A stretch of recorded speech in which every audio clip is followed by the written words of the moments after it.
नमस्कार, मैं हूं सौम्या तिवारी। आप देख रहे हैं के न्यूज नेशनल। एक नजर आज की हेडलाइंस पर।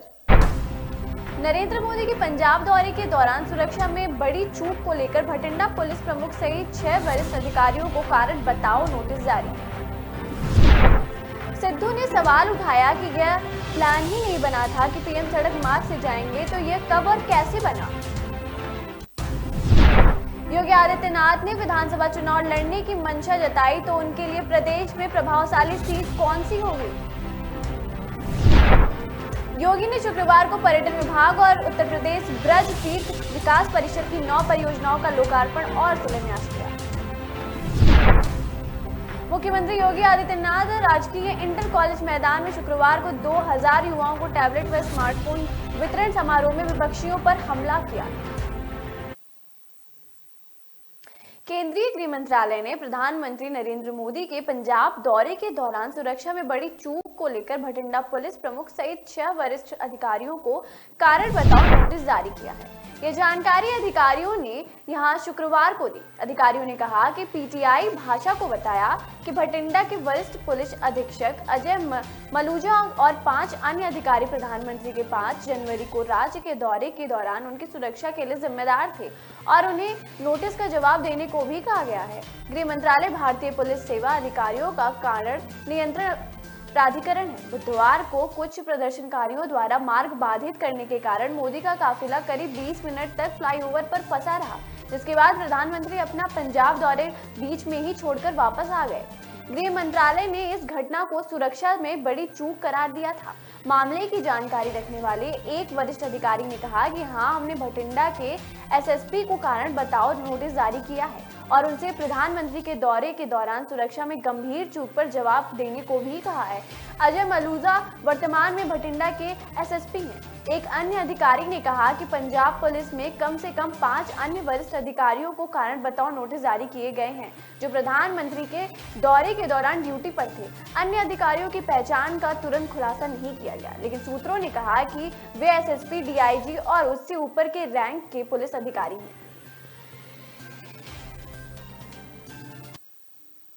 पंजाब में प्रधानमंत्री नरेंद्र मोदी की सुरक्षा में चूक के मुद्दे पर प्रदेश कांग्रेस प्रधान नवजोत सिंह सिद्धू ने कहा कि भाजपा ने बहुत चालाकी से मामले को दूसरी तरफ मोड़ा है।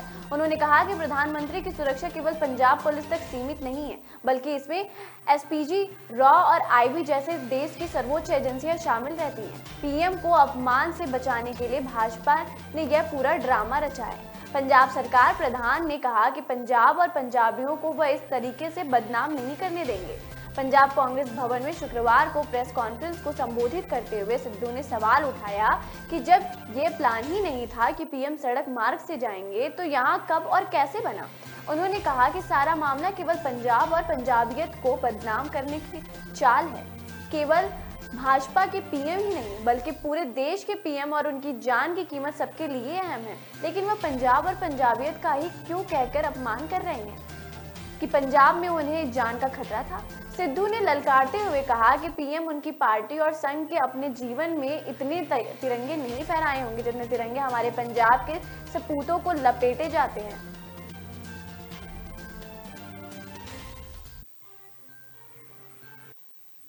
मुख्यमंत्री योगी आदित्यनाथ ने विधानसभा चुनाव लड़ने की मंशा जताई है। उनके लिए प्रदेश में प्रभावशाली सीट कौन सी होगी, इस पर लगातार 6 माह से संगठन में मंथन के बाद अब अयोध्या पर आकार तलाश पूरी होती दिख रही है। इसी के साथ अब यहां मुख्यमंत्री और संगठन दोनों की टीमें सक्रिय भी हो गई हैं। कार्यकर्ताओं के मन की थाह लेने सीएम सलाहकार संजीव सिंह बैठक। अयोध्या विधायक के बाद जिलाध्यक्ष व महानगर अध्यक्ष भी लखनऊ जाकर सीएम को न्योता दे चुके हैं।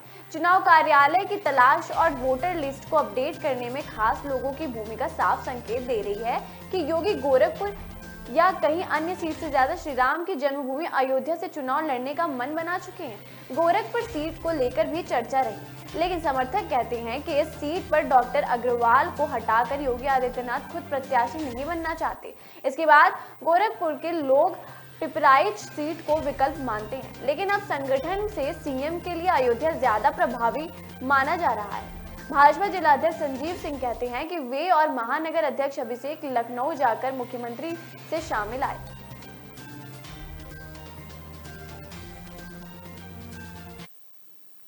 मुख्यमंत्री योगी आदित्यनाथ ने शुक्रवार को पर्यटन विभाग और उत्तर प्रदेश ब्रज तीर्थ विकास परिषद की 9 परियोजनाओं का लोकार्पण और शिलान्यास किया।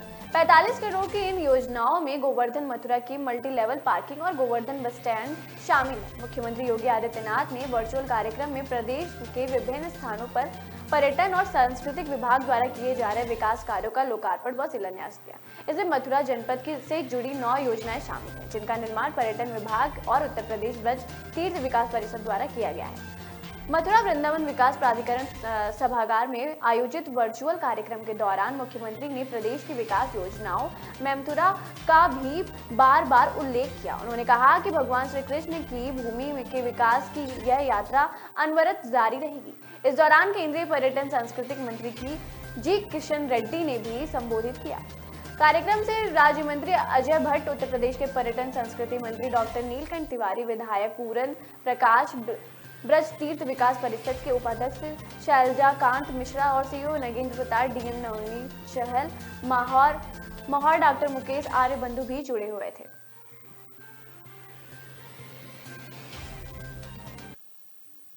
ये लोग जन्मभूमि पर हमला करने वाले आतंकियों की चिंता करते हैं। सीएम ने कहा कि पिछली सरकारें दरिद्रता अराजकता का प्रतीक, सपा सरकार में हम हर तीसरे दिन दंगे होते थे। मुख्यमंत्री योगी आदित्यनाथ राजकीय इंटर कॉलेज मैदान में शुक्रवार को 2000 युवाओं को टैबलेट व स्मार्टफोन वितरण समारोह में विपक्षियों पर हमला करते हुए नजर आए।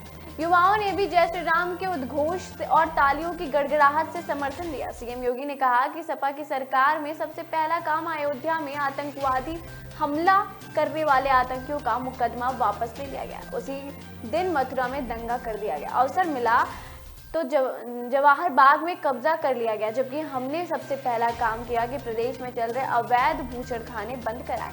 एंटी रोमियो दस्ता बनाया गया, जिस 86 लाख किसानों का 36,000 करोड़ का ऋण माफ किया गया। साल में एक भी दंगे नहीं हुए। सीएम ने कहा कि 2014 से पहले गांव की सड़कों पर गंदगी होती थी।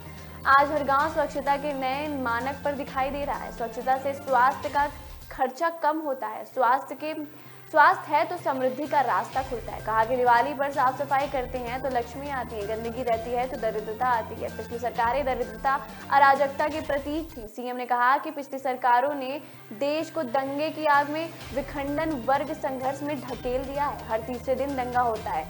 अब 5 वर्ष में एक भी दंगा नहीं हुआ।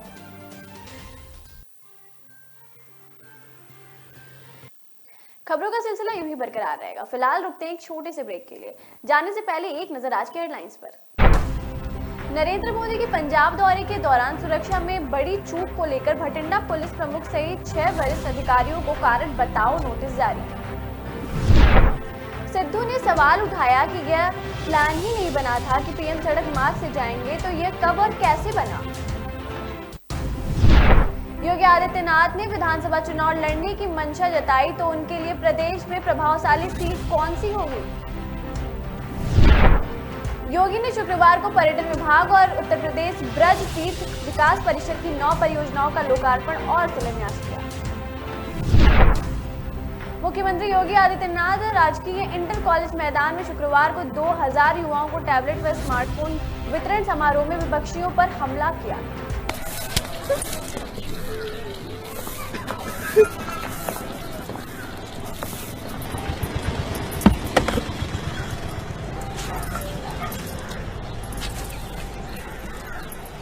पता है कल ऑफिस जाते हुए क्या हुआ? किसी ने मुझ पे पॉपकॉर्न फेंका। देखा तो 2-3 लड़के बाइक पे बैठे थे। फिर मेरा पीछा करने लगे और छेड़ने लगे ये कह के कि अरे मैडम, आपके बॉल में मेरा पॉपकॉर्न अटक गया है, जरा वापस कर दो ना।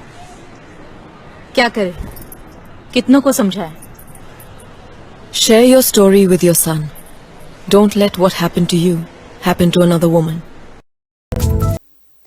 ब्रेक के बाद आपका फिर से स्वागत है। बढ़ते हैं खबरों की ओर। आम आदमी पार्टी ने गोवा में आगामी विधानसभा चुनाव के लिए 10 प्रत्याशियों की पहली सूची जारी कर दी है। इसमें भाजपा के पूर्व मंत्री महादेव नाइक, अलीना सालडांगा और वकील से नेता बने अमित पालेकर जैसे नाम हैं। राज्य प्रभारी आतिशी ने उत्तरी और दक्षिणी गोवा के 10 उम्मीदवारों के नाम घोषित किए हैं। प्रत्याशी घोषित करने वाली दिल्ली की सत्ताधारी आप कांग्रेस के बाद दूसरी पार्टी बन गई है। कांग्रेस ने भी 10 उम्मीदवार घोषित किए हैं। सूची के मुताबिक पालेकर सेंट क्रूज भाजपा में आए विश्वजीत कृष्ण राव राणे पोरियम, भाजपा के पूर्व मंत्री नाइक शिरोदा, सत्यविजय नाइक वालपोई, महाराष्ट्रवादी गोमांतक पार्टी से आए प्रमोद नानोस्कर दाबोलिम, भाजपा के पूर्व मंत्री सलधाना कोटालिम सीट से किस्मत आजमाएंगे। गोवा प्रदेश महिला कांग्रेस की पूर्व अध्यक्ष प्रतिमा नोविलिम, विंजे वाइगेस बनाओलिम, अभिजीत देसाई और डोमिनिक गोमकर कोटेरिम से प्रत्याशी होंगे।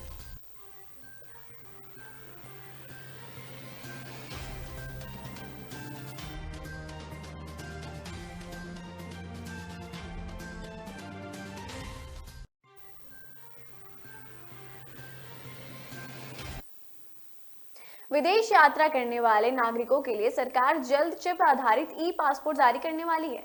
इससे न केवल पासपोर्ट संबंधित जालसाजी रोकने में मदद मिलेगी, बल्कि यात्रियों की इमिग्रेशन प्रक्रिया भी आसान हो जाएगी। विदेश मंत्रालय ने पासपोर्ट सेवा कार्यक्रम के दूसरे चरण के लिए टाटा कंसल्टेंसी सर्विसेज को चुना है। मंत्रालय ने सचिव संजय भट्टाचार्य ने कहा कि जल्द भारतीय नागरिकों के लिए ई पासपोर्ट जारी किए जाएंगे। इसमें पासपोर्ट धारक का सुरक्षित बायोमेट्रिक डेटा स्टोर किया जाएगा। वहीं टीसीएस ने शुक्रवार को कहा कि पीएसपी का दूसरा चरण 9.5 लाख तक चलेगा। यह भारत में सबसे बड़ा मिशन संबंधी महत्वपूर्ण ई गवर्नेंस कार्यक्रम है। ई पासपोर्ट जारी करने के लिए नए तरीके विकसित किए गए हैं। कंपनी के बिजनेस इकाई के पब्लिक सेक्टर हेड तेज भाटला ने कहा कि हम तकनीकी लगाएंगे, लेकिन पासपोर्ट बुकलेट देने या प्रिंट करने जैसे महत्वपूर्ण कार्य सरकार करती रहेगी।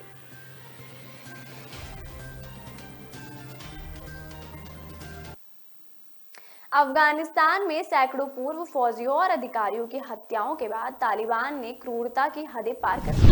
अफगानिस्तान के सैनिकों और जनरलों की कब्रों को नष्ट करना शुरू कर दिया है। 1990 के दशक में तालिबान से जंग लड़ने वाले अफगान कमांडरों की याद में बने स्मारकों को आतंकी बर्बाद कर रहे हैं। हालांकि तालिबान ने इसकी जिम्मेदारी से इनकार कर दिया है। तालिबानी आतंकियों पर 26 दिसंबर को पाक्तिका प्रांत में पूर्व पुलिस कमांडर दराया खान तलाश के मकबरे को बम से उड़ाने के आरोप लगाए। तालिबान की साल 2020 में तालिबान की ओर से लगाए बम में विस्फोट से मौत हो गई थी। सऊदी अरब के पाकिस्तान में एक और निवेश से हाथ पीछे खींच लिए गए। सऊदी अरब पाकिस्तान में रिफाइनरी और पेट्रोकेमिकल परियोजनाओं में 10 अरब अमेरिकी डॉलर के निवेश के हाथ पीछे खींच लिए। सऊदी अरब प्रशासन ने पाकिस्तान को सूचना दे दी है कि सऊदी युवराज मोहम्मद बिन सलमान ने साल 2019 में पाकिस्तान की यात्रा के दौरान ग्वादर बंदरगाह पर सऊदी अरामको रिफाइनरी स्थापित करने की इच्छा जताई थी। इसी साल भारत के पेट्रोलियम खनन और बुनियादी ढांचा क्षेत्र 100 अरब डॉलर के निवेश का ऐलान भी किया था। पिछले साल रियाद ने भारत में निवेश की योजनाओं के पटरी पर होने की पुष्टि भी की थी।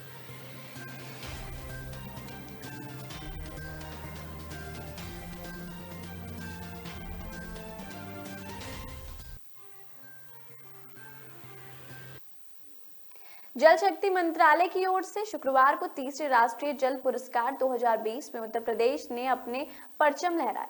राज्य ने सबसे ज्यादा अवार्ड अपने नाम किए हैं। केंद्रीय जल शक्ति मंत्री गजेंद्र सिंह शेखावत ने शुक्रवार को पुरस्कारों की घोषणा की। सर्वश्रेष्ठ राज्य श्रेणी में उत्तर प्रदेश को पहला स्थान मिला है। उसके बाद दूसरे स्थान पर राजस्थान और तीसरे स्थान पर तमिलनाडु ने कब्जा जमाया। मंत्रालय अलग अलग वर्गों आदि में 57 पुरस्कार देते हैं। वर्ष 2020 के लिए पुरस्कारों का ऐलान करते हुए जल शक्ति मंत्री गजेंद्र सिंह शेखावत ने कहा, देश को कृषि, सिंचाई, औद्योगिक और घरेलू जरूरतों के लिए 1000 अरब क्यूबिक मीटर पानी की सालाना जरूरत है, लेकिन उपलब्धता कम हो रही है। ऐसे में प्रभावी कदम उठाने होंगे। मुजफ्फरनगर उत्तरी जोन में सर्वश्रेष्ठ जिला है। दूसरे स्थान पर पंजाब का शहीद भगत सिंह नगर है। दक्षिण जोन में केरल का तिरुवनंतपुरम सर्वश्रेष्ठ, जबकि दूसरे पायदान पर आंध्र प्रदेश का कडप्पा है। पूर्वी जोन में बिहार का पूर्वी चंपारण पहले और झारखंड का गोंडा दूसरे स्थान पर है। पश्चिम जोन में मध्य प्रदेश का इंदौर पहले पायदान पर है। इस जोन में गुजरात के वडोदरा और राजस्थान का बांसवाड़ा संयुक्त रूप से दूसरे स्थान पर है। उत्तर पूर्व जोन में असम का गोलपारा और अरुणाचल प्रदेश के सियांग को सबसे अधिक जल संरक्षण प्रयासों के लिए पहचान मिली।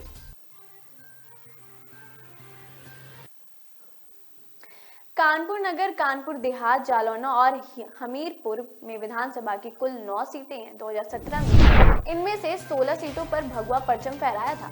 कानपुर नगर की आर्य नगर और सीसामऊ सीट पर सपा की साइकिल ने कमाल दिखाया था, तो कैंट सीट कांग्रेस के खाते में आई थी।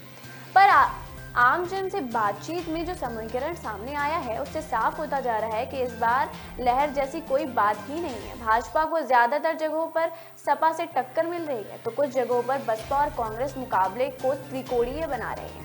कानपुर महानगर जनपद के शहरी और ग्रामीण क्षेत्र में बतकही के कई अड्डे हैं। हम गोविंद नगर विधानसभा क्षेत्र के शास्त्री नगर काली माटिया पहुंचे तो दुकान पर चाय की चुस्कियों संग गर्मा गर्म सियासी चर्चाएं चल रही थी। जैसे कि सवाल उछला कि इस बार कौन। मनोज अवस्थी चाय का कुल्हड़ टेबल पर रखते हुए बोल पड़े, वैसे तो इस क्षेत्र का सबसे बड़ा मुद्दा तो एशिया की सबसे बड़ी श्रमिक कॉलोनियों के मलिकाना हक का है, मगर नाराजगी के बावजूद योगी की चर्चा खूब है। बात सुनते ही दिनेश कुरील बोल पड़े कि सबसे बढ़िया राज तो मायावती का था, पर अब तो सारे समीकरण बदलते हुए दिखाई दे रहे हैं।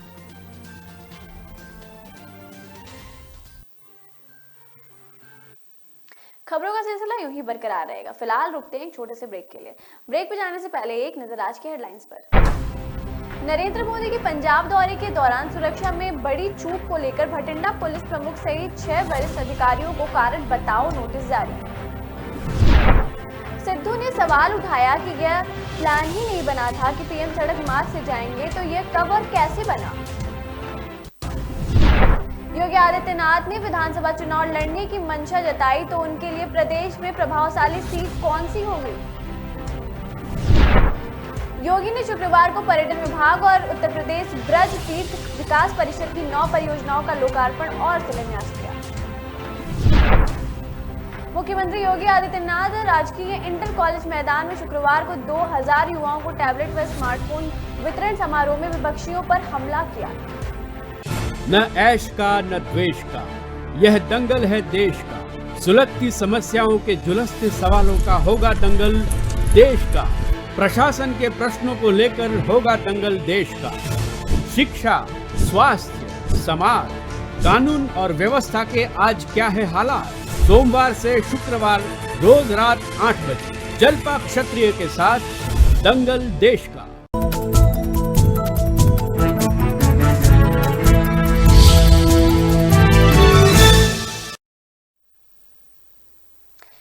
ब्रेक के बाद आपका फिर से स्वागत है। बढ़ते हैं खबरों की ओर। 2 दिन शुष्क मौसम रहने के बाद शनिवार से दिल्ली एनसीआर की फिजा फिर से बदल गई है। शनिवार सुबह से ही दिल्ली एनसीआर के कई इलाकों में कहीं पर तेज तो कहीं पर मध्यम स्तर की बारिश हुई है, जिसके बाद ठंड में काफी इजाफा हुआ है। इस बीच कई इलाकों में सड़कों पर पानी भरने की खबर भी आने लगी है। पूर्वी दिल्ली के मंडावली अंडरपास में पानी भरने के बीच वाहनों के गुजरने की तस्वीरें और वीडियो सामने आए हैं। इसके अलावा शनिवार को दिन भर बादल छाए रहेंगे। तेज झोंकेदार हवा के साथ हल्की सी मध्यम स्तर की बारिश भी होगी। इस दौरान दिन का तापमान गिरेगा और ठिठुरने की भी स्थिति पैदा होगी। मौसम विभाग ने बारिश के मद्देनजर शनिवार को येलो अलर्ट भी जारी कर दिया है। यहाँ पर बता दें कि शनिवार सुबह से दिल्ली एनसीआर के कई इलाकों में बारिश का दौर जारी है। मौसम विभाग के ताजा अपडेट के मुताबिक अभी कुछ देर और दिल्ली एनसीआर में बारिश जारी रहेगी।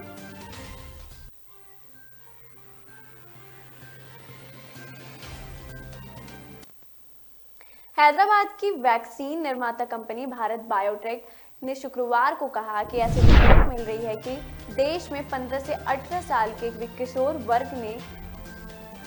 वर्ग के लिए जारी कोरोना वैक्सीनेशन अभियान के तहत कोवैक्सीन की अलावा दूसरी वैक्सीन की डोज भी दी जा रही है। भारत बायोटेक ने हेल्थ केयर वर्करों ने इसके लिए अनुरोध किया कि इस बात को सुनिश्चित करें कि इस उम्र के बच्चों व किशोरों को केवल कोवैक्सीन ही लगे, क्योंकि इन कैटेगरी के लिए कोवैक्सीन को ही मान्यता व मंजूरी मिली है। इससे पहले भारत बायोटेक ने CSD डॉक्टर कृष्ण इल्ला व डॉक्टर सुचित्रा इल्ला की ओर से भारत बायोटेक की आधिकारिक वेबसाइट पर एक पोस्ट करके यह सुनिश्चित किया था कि उनके पास ऐसी जानकारी है कि बच्चों को पैरासीटामोल की 500 mg की टैबलेट दिन में 3 बार 3 दिन के लिए दी जा रही है। उन्होंने बताया कि 30,000 बच्चों पर इसका ट्रायल करने के बाद कुछ बच्चों में मामूली दर्द या शरीर के तापमान में मामूली बढ़ोतरी होने के लक्षण लगे। उन्होंने बताया कि कोरोना विरोधी अन्य वैक्सीनों में पैरासीटामोल की आवश्यकता होती है, कोवैक्सीन में नहीं। फिलहाल भारत में बच्चों के लिए मंजूर प्राप्त एकमात्र कोरोना वैक्सीन कोवैक्सीन ही है। 15 साल से 18 साल की उम्र वाले बच्चों के लिए कोरोना वैक्सीन की शुरुआत 3 जनवरी से हुई। केंद्रीय स्वास्थ्य मंत्रालय ने राज्य व केंद्र शासित प्रदेशों को सूचित किया कि केवल कोवैक्सीन ही इस आयु वर्ग को दिया जाना चाहिए। साथ ही मंत्रालय ने कोवैक्सीन के अतिरिक्त डोज इन राज्यों व केंद्र शासित प्रदेशों को भेजने की भी बात कही है।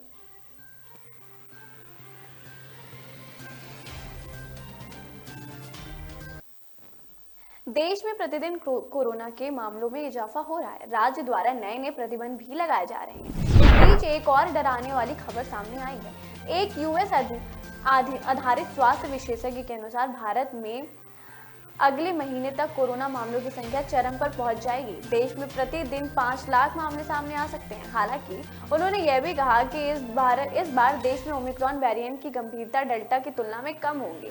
इंस्टीट्यूट फॉर हेल्थ मैट्रिक्स के निदेशक और वॉशिंगटन विश्वविद्यालय के हेल्थ मैट्रिक्स साइंसेज के अध्यक्ष क्रिस्टोफर मरे ने कहा कि भारत समेत दुनिया भर में देश में ओमिक्रॉन वेव आने वाला है और उसका अनुमान है कि इस बार डेल्टा लहर की तुलना में प्रतिदिन अधिक मामले होंगे, लेकिन ओमिक्रॉन का असर बहुत कम गंभीर होगा। सारे रिकॉर्ड भी टूट सकते हैं।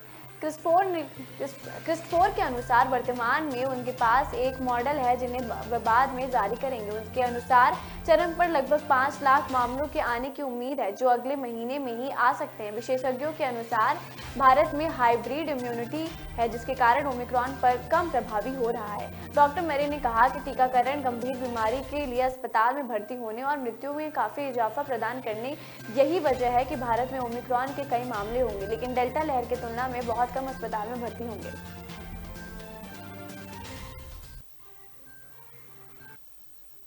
कोरोना वायरस संक्रमण की तेज गति से बढ़ते मामलों को मद्देनजर देश की राजधानी दिल्ली में वीकेंड कर्फ्यू लागू हो गया है।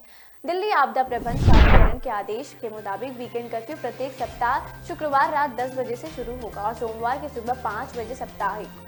वहीं कोरोना के बढ़ते मामले को देखते हुए लगाए गए कोविड कर्फ्यू के दौरान शनिवार व रविवार को दिल्ली मेट्रो की सेवाएं जारी रहेंगी। हालांकि इस दौरान मेट्रो की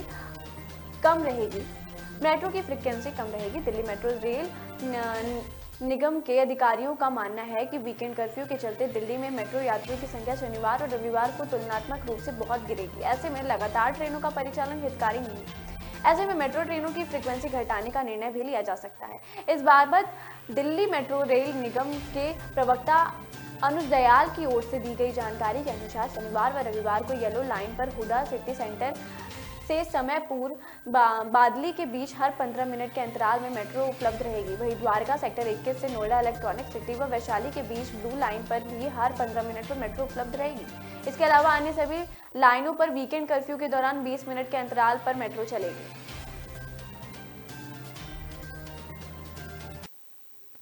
देश में कोरोना की तीसरी लहर के दौरान रोज 4 से 8 लाख तक केस आ सकते हैं। गणितीय मॉडल के अनुसार कानपुर आईआईटी के वरिष्ठ वैज्ञानिक प्रोफेसर मणिंद्रा अग्रवाल ने दावा किया है कि इस दौरान मुंबई में रोज 30 से 60 हजार और दिल्ली में पीक के दौरान 35 से 70 हजार तक केस आएंगे। आईआईटी के वरिष्ठ वैज्ञानिक प्रोफेसर मणिंद्रा अग्रवाल ने यह दावा किया कि डॉक्टर अग्रवाल ने अध्ययन करके आधार पर कहा कि केस बढ़ाने पर स्तरीय स्तर पर अस्पतालों में बेड की कमी भी हो सकती है। पीक के समय देश में संक्रमित होने वाले तुलना में 1.5 लाख बेड की जरूरत पड़ सकती है। एक ट्वीट में कहा गया कि पीक के दौरान रोज देश में 2 लाख तक केस आएंगे। इस पर उन्होंने कहा कि पहले दक्षिण अफ्रीका में आ रहे केस के आधार पर भारत में संक्रमण फैलने की रफ्तार आकलन किया, पर अब जब देश में संक्रमण फैलने की शुरुआत हुई तो मॉडल में आंकड़े बदल दिए गए। अब सामने यह आ रहा है कि देश में संक्रमण फैलने की रफ्तार दक्षिण अफ्रीका के मुकाबले कई गुना अधिक होगी। प्रोफेसर अग्रवाल ने कहा कि अब सभी को सतर्क रहने की जरूरत है।